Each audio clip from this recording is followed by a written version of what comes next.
মাননীয় প্রধানমন্ত্রী বলছি আমি, আমার এই কথাটা সংসদ পর্যন্ত যাবে, ডেমোক্রেসি পর্যন্ত যাবে।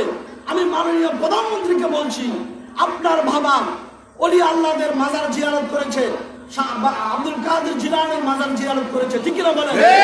তারপর গৌসুল আজম মাহমুদুল্লাহ মাসবান্ডারির দরবারে এসেছেন, ঠিক কিনা বলেন? আপনার বাবা খাজা গরিবী নওয়াজের দরবারে গিয়েছেন, ঠিক কিনা বলেন? আপনার বাবা যদি ওলি আল্লাহ প্রেমিক হতে পারে, আপনিও ওলি আল্লাহ নবী প্রেমিক হবেন কি হবেন না? সুতরাং আমরা বলতে চাই, আপনি যতদিন বেঁচে থাকবেন নবীর দুশমনদেরকে নবীর এশক সহকারে নিয়ে তাদেরকে প্রতিহত করতে হবে, ঠিক কিনা বলেন? আমরা চাই কি চাই না? এটা আমাদের অবশ্যই দাবি, ঠিক কিনা বলেন? মাননীয় প্রধানমন্ত্রী, আপনাকে বলছি, আপনি এই বাংলাদেশের মধ্যে নবীর দুশমনদের বিরুদ্ধে আপনি কঠোর হস্ত দমন করতে হবে, ঠিক কিনা বলেন? আমরা চাই এলাকার মধ্যে, দেশের মধ্যে শান্তি প্রতিষ্ঠিত হোক। কি চাই? আমরা ঝগড়া চাই না, ভেদাভেদ চাই না, ঠিক কিনা বলেন? আমরা চাই শান্তি, আমরা চাই নবীর আদর্শ, আমরা চাই নবীর চরিত্র, আমরা চাই নবীজির আলো, ঠিক কিনা বলেন?